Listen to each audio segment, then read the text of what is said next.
Hey guys, Crew of Blind Wave, I'm Eric. Rick. And Rick, we are back with Lost, and this is a very special episode of Lost. Why? Season 6, Episode 9. Nice. Last time on Lost, Rick, we had a Sawyer episode. Yeah. Where in the alternate world, he's a cop. Fantastic. On a quest for revenge. As always. And on the island, he was sent on a quest by the Smoke Monster to go and do some recon over at Hydra Island. He's playing both sides. He is. And his plan, take the sub. Yeah. He's gonna take the sub. Which he got off from to set off a nuclear bomb. He did. I love sentences like that. Okay, well, let's get into this very nice episode of Lost. I remember this. Mm-hmm. So, Richard, what do we do next? You didn't tell your friends that I was trying to kill myself when you found me? You want to know a secret, Jack? You're dead. We're not on an island. We're in hell. Maybe it's time we stopped listening to him and we started listening to someone else. And that's exactly what I'm going to do. It is episode 6-9, but it is a very special episode of Lost.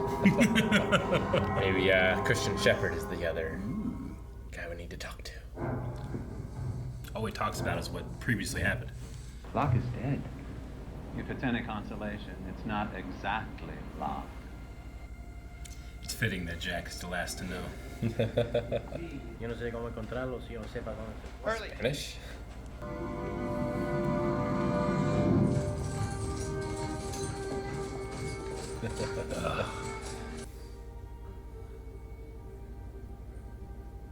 I'd never get a necklace off that quick. I'm always slammed it.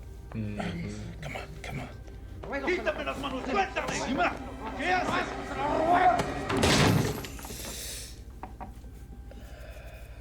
You got medicine for that.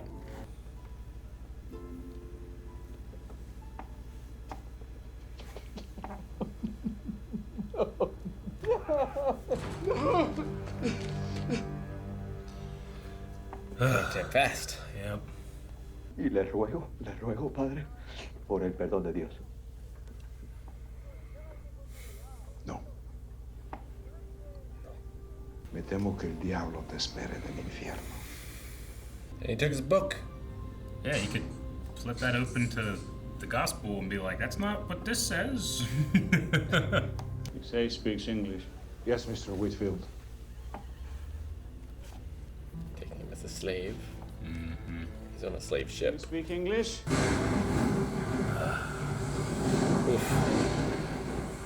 Seasickness is the worst of the least of your problems. These slave ships. Oh my god. I see the devil.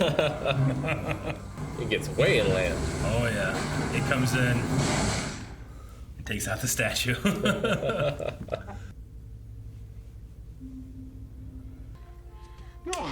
No, stop! No, stop! No! Stop! Go!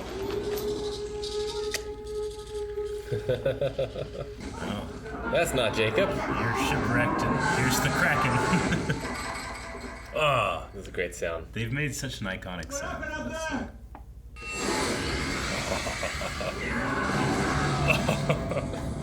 He'd be like Benny and the Mummy. Just do all the prayers.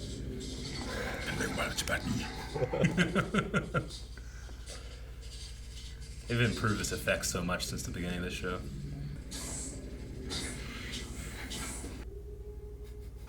It sounds so far away.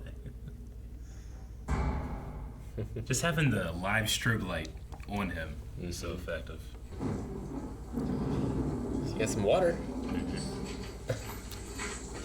Yep. Is that better or worse?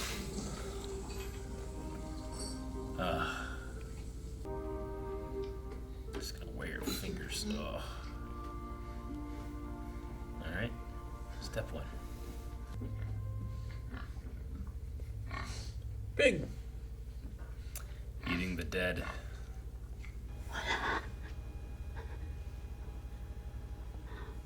Isabella.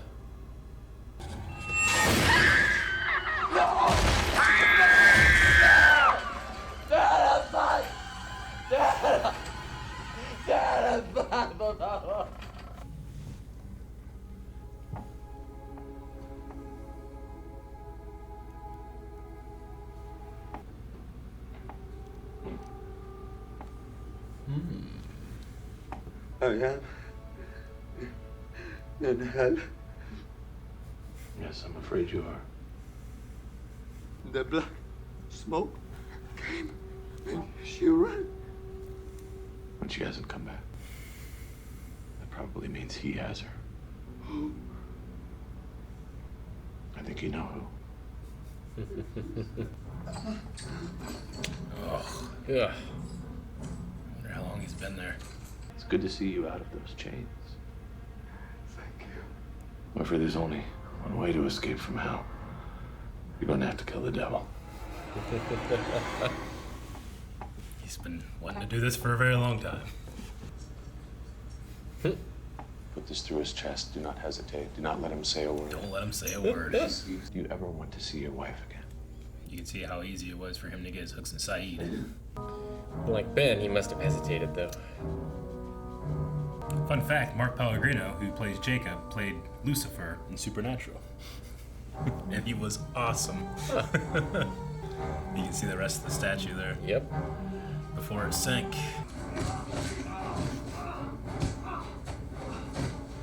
Jacob's got hands. Did you meet a man in the jungle dressed in black? Poor Richard. Yes.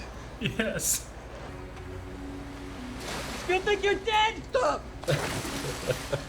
It's the most hardcore baptism I've ever seen. Get up, we need to talk. It's been a tough week for him. My name is Jacob. I'm the one who brought your ship to this island. I want my wife back. Can't do that.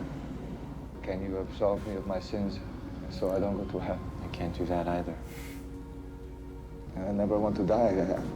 I want to live forever. That I can do. Oh, man. You let him talk to you, didn't you? You must have dropped it. I found it on the ship. Poor Richard. Just a piece in their chess game. Many years later. It's a big tree. Mm-hmm. You said I could change my mind. You said the offer would stand. Well, he is already dead. Does the offer still stand? What offer, dude? Why did you follow? Your wife sent me. Isabella saw you dig it up, man. She's standing right next to you.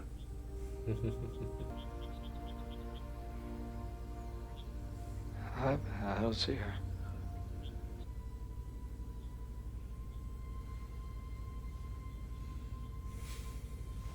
She said you have to stop the man in black. You have to stop him from leaving the island. Because if you don't, todos nos vamos al infierno. He was there. This is called Lower Ranch. It looks exactly like that. Good morning. Morning.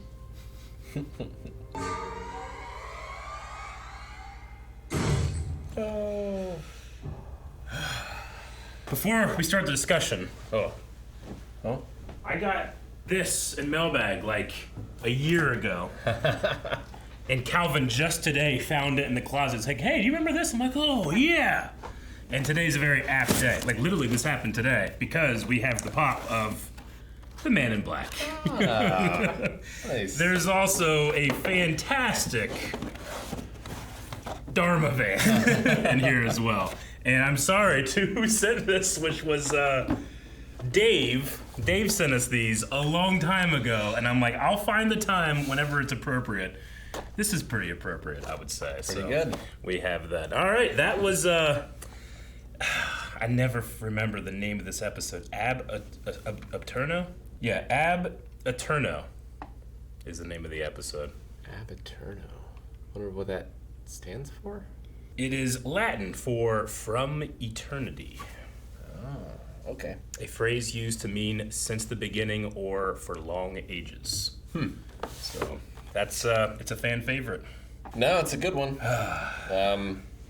It's like all of Lost in one episode, which is incredible sadness and people that are lost and are being used for this game between island deities. Yeah, which we got a very interesting metaphor about that this time with the wine of the island is the cork that keeps this evil here.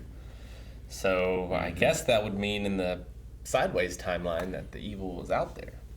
Because the island is under the ocean. Yeah. Yeah. It doesn't seem like that much different of a world. It doesn't. There's plenty of evil in the world. There is. So what does it mean? Yeah, the Man in Black has been called evil incarnate. But I mean, we've seen him just interact with people, and he seems okay. But he seemed okay talking to Richard here, but we had all the information. I mean, we've seen the Man in Black interact with people in a way that's very charming, and he caters to their beliefs. Yeah. But as we saw here, he came in, he scanned the guy, found what he cared about the most, and his religion, and used it against him. Yeah, you need to be the skeptical of the man who promises you anything. Yeah. Right? Just talking to Jacob and him saying, no, I can't give you these things. Yeah. Automatically makes him 100% more trustworthy. I know, right? I want my wife back, can't do that. Absolve me of my sins, can't do that either. I want to live forever so I don't go to hell then. It's like, all right. Sold. We can do that. Yeah, so he said he can't absolve him of his sins. Yeah. So what does that mean for the afterlife? Yeah. Here, we see dead people. We do. So are they in purgatory? Is there a God? Is there a heaven and a hell? I have an answer to this, but I'm going to wait till the end of the show to talk about it. But they're very good questions. Echo seemed to believe that there was. Yeah. As we see here, you can take words like God or the devil and apply them to different things, but it comes across as manipulative, but also a word is just a describer of a thing. What does it mean to sin? What does it mean? Jacob says, I bring people here to prove to this man, that people were good. But he doesn't necessarily bring good people. It's True. Good people are good, yes. Can I make good people out of the lost and the forgotten and the bad people? You know? God chose the S-tier character in Job, right? Yeah. Who was blameless. Yeah, he got the best one. Yeah. The devil's like, what? No.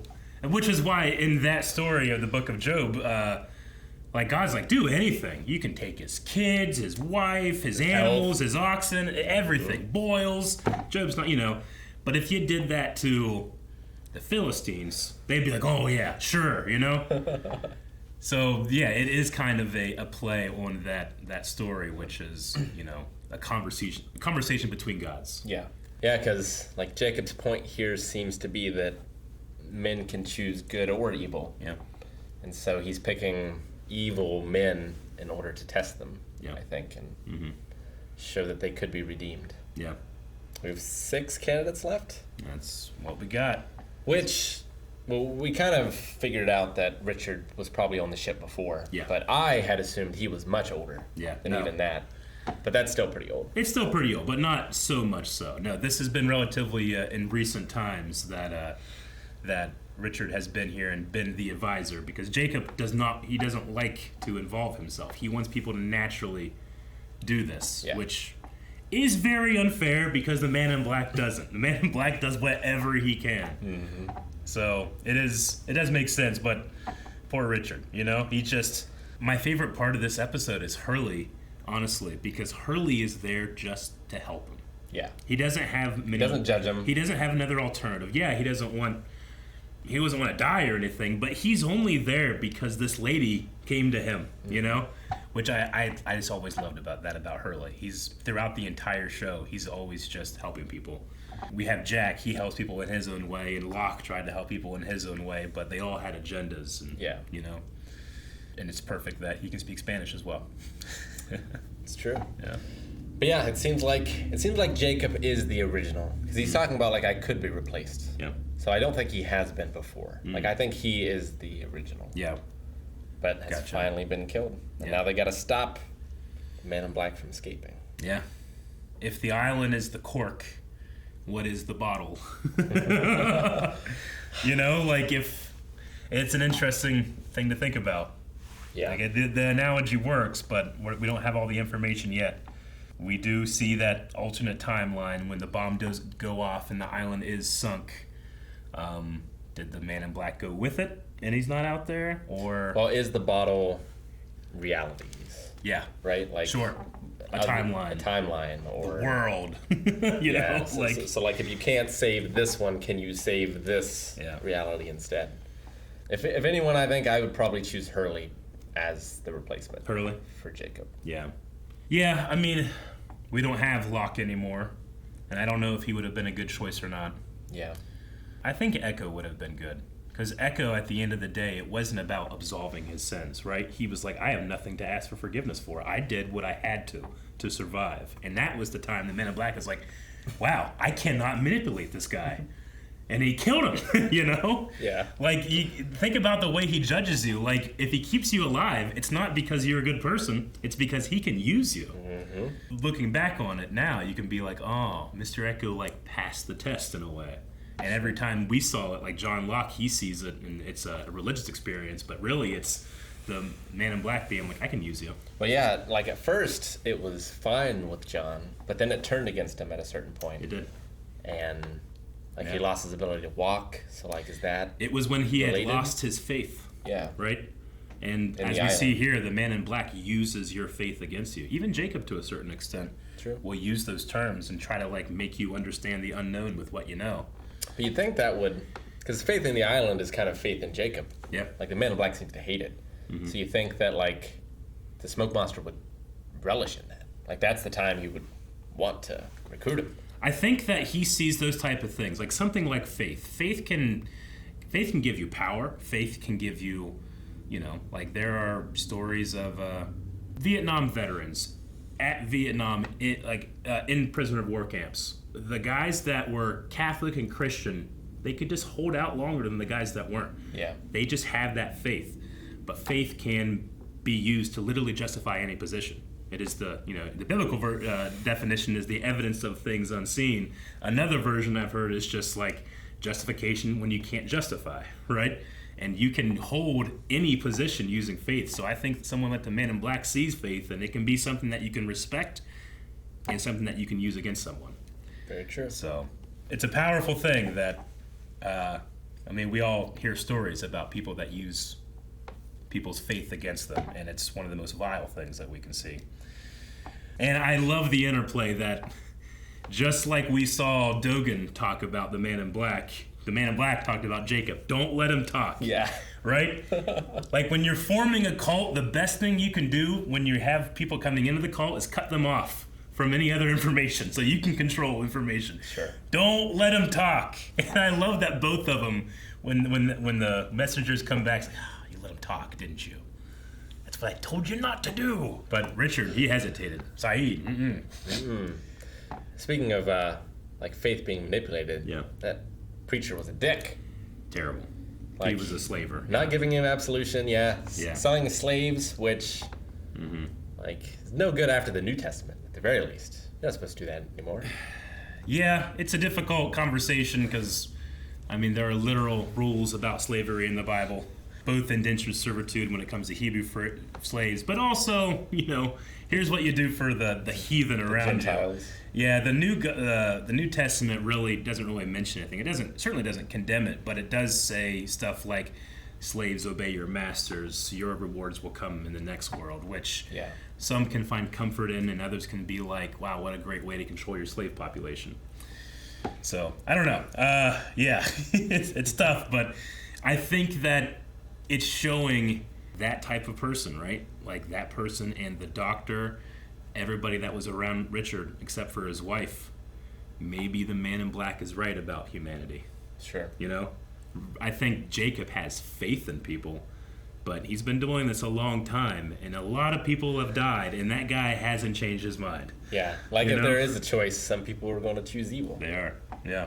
This is one of my favorite episodes, and the soundtrack is amazing. He created a theme for Richard in just this episode, Michael Giacchino, who we just watched Werewolf by Night. Werewolf by Night that he directed too. So the guy is very talented. We got to see How the Black Rock got where it did, and what happened to the statue. Yep. Also much more recent than you might have thought. Yeah, there's a tsunami brought them in. And Jacob says he brought the Black Rock to them. You know, he's at least claiming credit. I don't know if he actually did or not. Sure. Or if it's one of those things like anybody that comes to the island I've brought to, you know. But for other things, we've seen him go and touch people in, you know, these amazing circumstances. We briefly mentioned Magnus Hanzo. Hanzo being a name of the Dharma Initiative beginner. Yeah, so, I mean, it's possible that Jacob had dealings with Magnus Hanzo and that got the Black Rock to, you know, the island somehow. Maybe. If, in fact, that's what happened with Dharma and literally everybody else that's ever come to the island, too. Somehow Jacob is responsible for that. And I also love his way of proving to Richard that this is not hell. Because look, you don't want to die, right? Well, you don't feel that way in hell. And then we do have the detail too that the Man in Black does claim that Jacob took his body. The devil took his body. Yeah. Yeah. And his freedom. Yeah, and his freedom. Like, is that to imply that, you know, because we did see him actually, he did transform into Isabella here, and he can turn the black smoke. We know now that he's locked into either black smoke or lock. Yeah. Locked into it, I don't know think about that. So, like, did he look like Jacob at one point? Could he? I imagine he can. Like, you know, some people before this episode had in their head rules like, well, he can only turn to people that are that might have been on the island, right? Isabella clearly changes that. It's really, he has to scan you and then he can do it. Echo also had, like, I guess it doesn't count because his brother is on the island. Yeah. I think that he also turned into some of the boys that were killed at some point in Echo's episode. Anyway, yeah, he has that ability, but it's really that he has to scan your brain first. That was the episode, the Richard episode, and we got some answers. At least, you know, how he came, why he's there, why he can live forever, and his crisis of faith that was solved by his wife and Hurley. No Jacob necessary. Yeah. Yeah. Interesting. Yep. What's he going to do next? Guys, thank you very much for watching this episode of Lost. I know everybody's looking forward to this one. We all know we're looking forward to the rest of the series too. If you're looking forward to the next 4 episodes, you can find all of those reactions at patreon.com/blindwave, able to be watched right now. Drive over.